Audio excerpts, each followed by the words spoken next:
મારા ધ્યાનમાં આવતા જે તે મહાનુભાવો જે મેં પત્રિકા વાંચી એને આધારે મેં તમામ મહાનુભાવોને મેં વ્યક્તિગત ફોનથી કોન્ટેક કર્યો, વોટ્સઅપના માધ્યમથી એમને પુરાવા સાથે એમના જે સસ્પેન્ડ લેટર હતા એ એમના જે હોદ્દાનો દુરુપયોગ કર્યો હતો એની સાથે મેં મારું નોમિનેશન લેટર અને આ કોઈ પરમિશન વગરનો કાર્યક્રમ છે, અકાદમી આ કાર્યક્રમને ઓપ આપતી નથી, પરમિશન આપતી નથી. રાષ્ટ્રીય પ્રમુખના લેટર સાથે મેં એમને જાણ કરી હતી અને એમાં અમુકને મને વ્યક્તિગત પણ એવું પણ કીધું હતું કે અમે નહીં જઈએ આ કાર્યક્રમમાં. હવે બાકીના જે પણ ગયા હોય એ હવે એમનો વિષય છે, કયા આધારે ગયા છે, કઈ રીતે ગયા.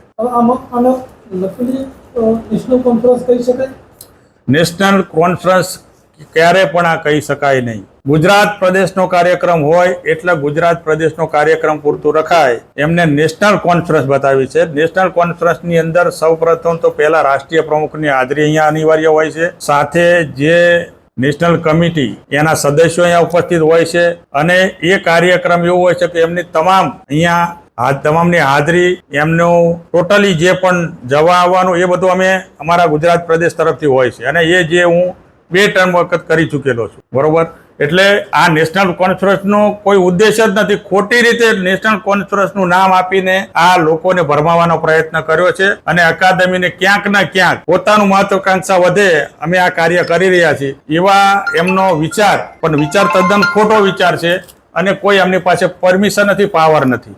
એટલે તદ્દન ખોટો કાર્યક્રમ કર્યો છે અને એના માટે મેં મારી જે લીગલ કાર્યવાહી મારા એક જવાબદાર વ્યક્તિ તરીકે મેં ચાલુ કરી દીધેલી છે. આમાં જે લોકોને જે એવોર્ડથી સન્માનિત કરવામાં આવે એ લોકો પાસે પણ ઉઘરાણું કરવામાં આવ્યું હતું એ વાત મારા ધ્યાન ઉપર આવ્યું છે. એવિડન્સ મને મળ્યા નથી પણ મને વાયા મળ્યા છે કે અમુક લોકો પાસેથી એમને ઉઘરાણું કર્યું છે. 15 હજાર સુધીના ઉઘરાણા કર્યા છે.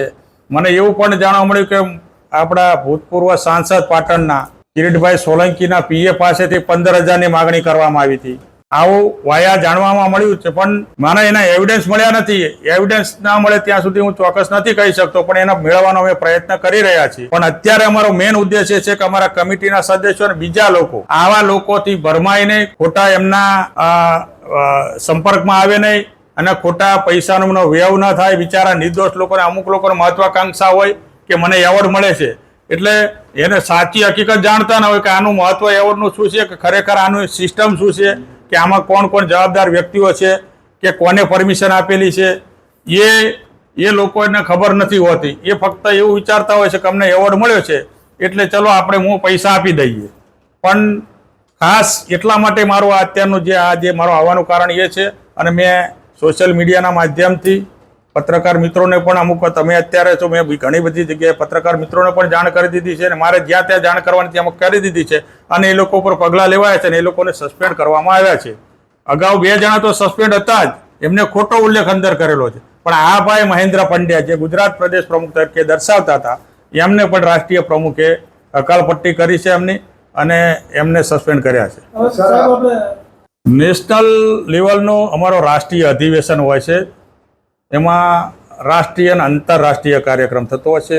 એમાં ભારતના દરેક સ્ટેટમાં અને અધર કન્ટ્રી, તાઇવાન છે, જાપાન છે, નેપાળ છે, ત્યાંથી આવતા હોય છે. હવે એમાં એવું હોય છે કે તમારું ક્ષેત્ર, કે સમજો કે કોઈ શિક્ષણ ક્ષેત્ર હોય, કોઈ સામાજિક ક્ષેત્ર હોય, કોઈ રાઇટર, તો પોતપોતાની રીતે જેવું ક્ષેત્ર હોય એમાંથી અમને દરેક પ્રદેશ પ્રમુખને જાણ કરતા હોય છે કે ભાઈ તમારી પાસે આવું કોઈ વ્યક્તિ હોય કે જેને ખરેખર એ લાગે આપને કે ભાઈ આને ખરેખર એવોર્ડ આપ્યા જેવો છે, તો અમે એનું નામ મોકલતા હોઈએ છીએ. ત્યાંની અમુક રજીસ્ટ્રેશન ફી હોય છે, એ અકાદમીમાં ડોનેશન રૂપે જતી હોય છે. જે પણ લેવાતી હોય છે ડોનેશન રૂપે જતી હોય છે. અને એ કાર્યક્રમ રાષ્ટ્રીય અધિવેશન ડિસેમ્બરમાં 9 અથવા 10 ડિસેમ્બરે હોય છે. બાકી બીજે ક્યાંય કોઈ કાર્યક્રમ થતો નથી. ગુજરાત જે તે સ્ટેટ પ્રેસિડેન્ટ હોય એમને જવાબદારી સોંપતા હોય છે કે ભાઈ તમે 2-3 વર્ષે એકાદ કાર્યક્રમ તમે કરો ગુજરાત લેવલે, તો અમે કરતા હોય છે. તે મારા સાનિધ્યમાં મેં 2016માં અને પછી 2018માં અમદાવાદમાં મેં કર્યો હતો. હમણાં અમે વિચાર